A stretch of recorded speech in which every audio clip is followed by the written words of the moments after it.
What's up, folks? Casual Dad here with another Warhammer Combat Cards Warlord guide. I was doing so well.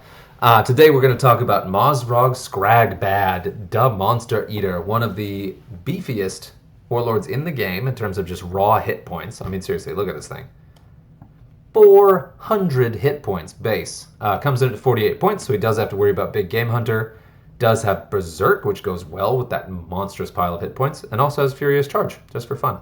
And the reason that really kind of triggers him as being something scary is that his ability is, whenever a friendly orc card makes a melee attack, it gains 10% of its base wounds. Which means every single guy this guy attacks, including in a Furious Charge, he gets more than 40 hit points back at max level.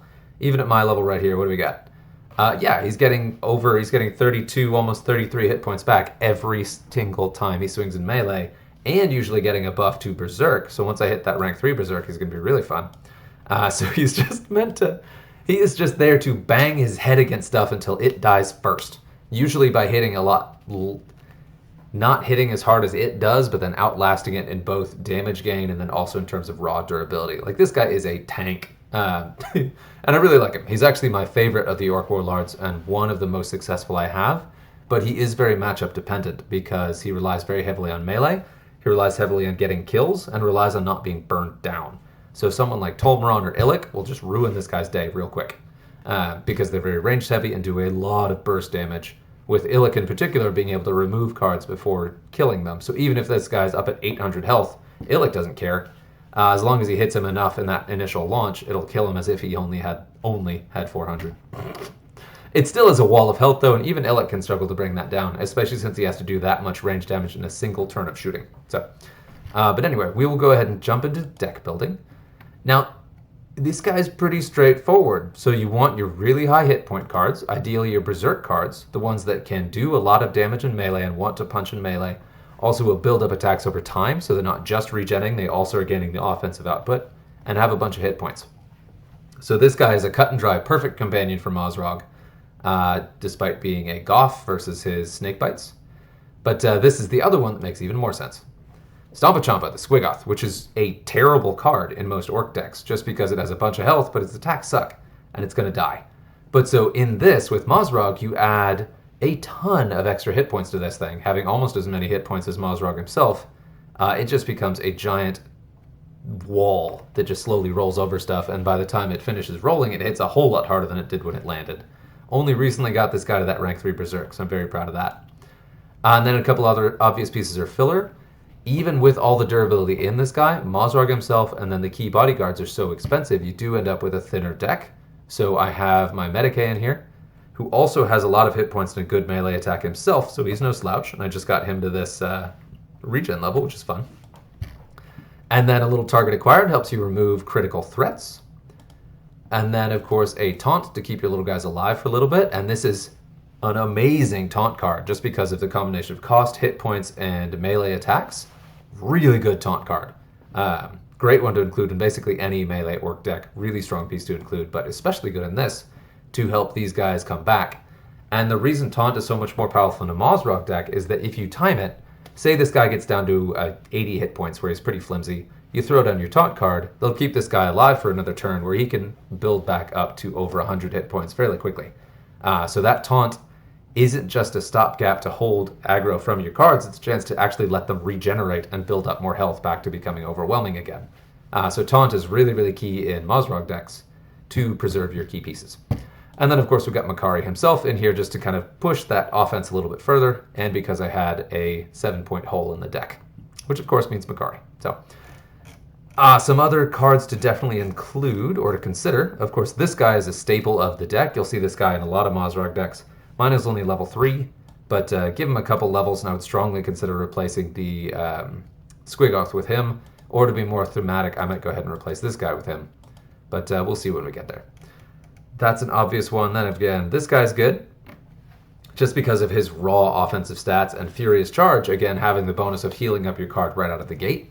This would be a more offensive choice, because he'll do more damage than he will regen, and he doesn't, over the long term, have as much value as your Berserk cards, because his attack won't build up over time, or theirs will. But out of the gate, he hits a lot harder. So win some, you lose some. This guy is an interesting one to consider because he does have Big Game Hunter and shields. And the shields will prevent him from taking damage for a while until he's built up a pretty overwhelming piece of health. But then, like some of the others, he won't actually build up attack value, so I definitely prefer your Berserk cards in there. Which brings me to this monstrosity. Once you get this guy up there with the high-level Berserk, this is an excellent piece because that Berserk affects all of its attack types, and it has a ton of health to build up. It does come in a good bit more expensive than either of my other two, though, so I'd have to kind of figure out how to fit that into the deck, which one to give up and where else to shave the points. But certainly a strong one to consider. And actually, that brings me to anything with Furious Charge. This guy here is a great one because he also gets that Furious Charge and Inspiring Presence, comes in at a cheaper price point. This guy here as well. My deck, the whole style I've built around is fairly thin. It's got a ton of hit points, but on only a couple bodies. So if I get some bad luck, it just turns this deck around completely. And it is one that can be overrun by attrition, or if I had a couple more cards in here and maybe shaved the points down on those, it could be more durable over time. So with that in mind, I really want to one day build a full-on Psyker deck with this guy and then that big boat down below, because this guy is just so much fun. And he does so much psychic damage, it's just crazy. With max rank Berserk and then also that base 65 psychic damage, this guy is quite scary when he gets up there. And this guy, of course, is an easy choice. He has Taunt, so you could shave some points and have this guy replace your Taunt card because he also has that Berserk and both decent melee and decent hit points. I still don't think he compares fully to Haka, but he's close. And those are the big ones. Of course, you can, again, fill this with cheaper cards, and then both of these two both have Furious Charge, so they will gain a lot of durability in a Mozrog deck, and you can run kind of a swarm of boys that all stick around longer than they should. And if you do take cheaper cards, you can mix in more Medicae and more Taunt and make it just that much more durable. So there are a couple ways to build it. Let's go ahead and try it out. Or not. Let's try again. Made it through the whole last guide without that happening even once. And it doesn't happen every time, but it does happen. But yeah, so one of the downs... Ooh. Okay, good. Alright, so I'm not actively laddering orcs right now, so this may be a iffy one, but I was laughing because this is both a great and terrible matchup. So it's against the Parasite, it's a melee-heavy deck. He's got his ability to... I'm going to go ahead and do this to keep myself from being... but I got this thing. Okay. That's why you include your Spore, because Taunt still will not keep you from... if you bring your Mucilid Spore, then the opponent playing a Taunt card will not keep you from hitting them with your Infest. Or your... Infestation? Yeah, Infestation. Because I'm going to kill that fairly quickly, and then that will infest these two, even though my Taunt is there to protect me from the full-on benefits of the Infest. But you can see me already racking up some pretty gnarly hit points here, and building up some pretty scary attack values because of those Berserks triggering, and they're going to trigger a lot.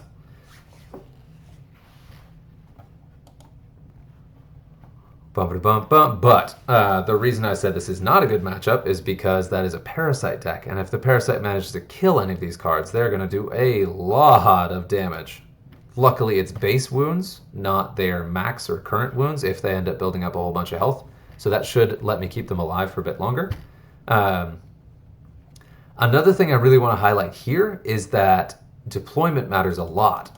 Because of the way I'm doing this, I really don't want to lose these cards before I lose this guy. I want to lose my Taunt so I can drop my Medicae. And that may not happen here. Okay, if he keeps doing that, it will. But so I put my Taunt card across from this guy who's going to take all year to die.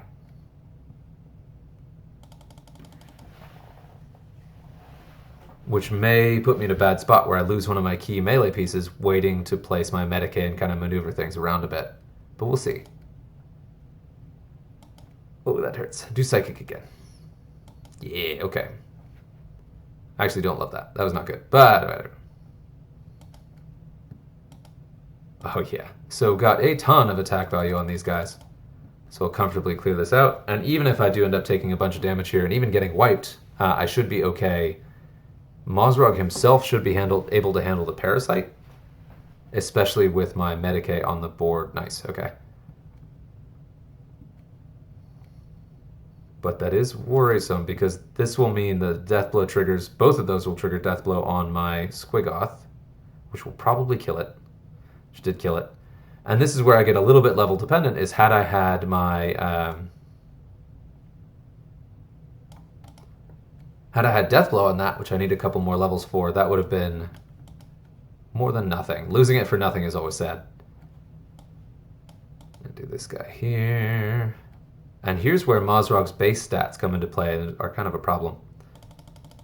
Because I don't have he only, well, 68 is actually pretty good. I've leveled him up a couple times. Good. But yeah, so Mozrog can also be beaten at the end game because something else can hit him harder than he hits back, which is somewhat rare, but not that rare. So I got him. There we go. I got the melee buff, and he got the enrage to get me over there. Splat. Okay. But that had me sweating a little bit because, I mean, it wasn't that close in the end, but it looked like it could be really scary. And against a higher level Parasite, that is a very bad matchup for Mozrog because you have you've got a Parasite's Dream deck, right? It's all melee focused. You've got a couple cards that are the core pieces of the deck that they don't want to lose. And then if you take one of those down with melee, it will also flatten the rest of their board, which is exactly what you want in a Parasite deck. So I got lucky with the level mismatch there. And then Farsight. All right, I mentioned this one. So this is one of those ones where Farsight himself... Oh, okay. Also not what you want to see across the board. What level is that? Yeah, rank 3 Fury... Ouch. He's got rank 3 Big Game Hunter. I want to keep my stuff away from him as long as possible. Oh, great. Of course he did.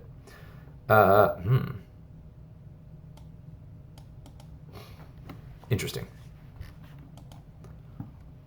And there again, you see that if you do a thin deck, if you do a deck that's very dependent on the deployment order, not necessarily in going first, but playing your cards in a specific order, it can really hurt when you get them in the wrong drop, because whatever you're going to play is random. So there, I really want to play my Death Dread, but I didn't get the option, so instead I'm playing with these two. This guy is certainly a strong piece, but same problem I had last game where my taunt wasn't dying in the correct order. That is going to be a problem here as well, just with this guy not dying for a lot longer.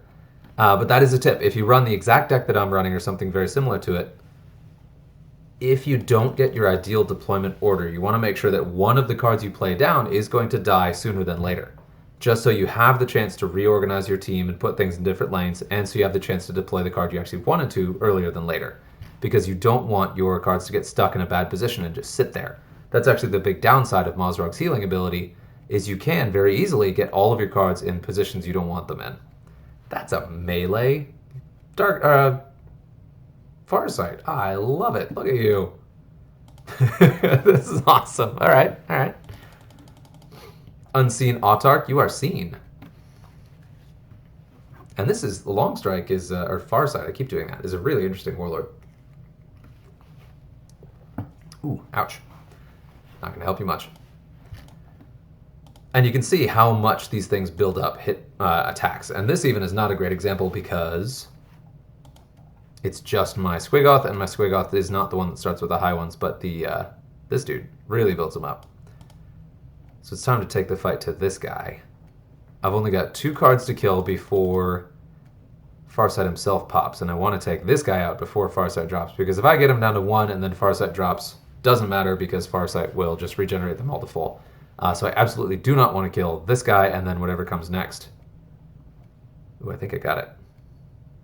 I got it. Sweet. Okay, so now it doesn't matter as much. But now here, what do? What's the key strategic play? Farsight is going to drop, and if he hits in melee, he's going to hit really, really hard. So I don't want to put my power player across from Farsight. So how much is he going to have? Yeah. So I'll do this. And I actually... So here's the play, too, is there I could have killed the guy in the middle that would bring Farsight, and then all of the damage that I did to him on the wings wouldn't matter at all, and all the damage that I took would matter, and would happen against me. So that is why I did that. Farsight is going to drop, kill my mid guy, and then I will have to deal with him accordingly. Oh, that is very fortunate that that was my turn, but less good there. Okay. Because, yeah, if that had been on hit... And that's another thing, too, is that when Farsight deploys, he can throw down one hell of a melee attack. And if he had done that against me on his turn, he would have been able to follow up with an attack that would have killed my Squiggoth. So that was another reason to ready there. And so I'm glad that I did. Now, he's now used his supercharged melee attack, so he can't do that again, but I am left with the man himself on the board. And I can kill the cards in the wings, which I'm going to go ahead and do, because Farsight himself, without his supercharged melee attack from all the readies when it deploys, doesn't have enough to take down Mozrog. And now look at these things. Look at this base stats. 105, and he was played late. 101, he was played late, but his base attack stat sucks. But this board is exactly what you want, and this is a lot of damage. Another reason to include the Swiggoth is its melee isn't as high as the Black Death, but its ranged is quite a bit higher and does also build up over the course of all this punchiness, which makes it a very good defensive ranged piece, but also gives you the alternative attack type where you can clear stuff without using melee the entire game. So you have some alternative attack types there. We'll leave it at that. There is Mozrog Skragbad. Also extremely level dependent, so I wouldn't recommend him as a starting Warlord, but he's still a decent one to include. And how do I have 216 clan messages? That's got to be a bug. Anyway, until next time.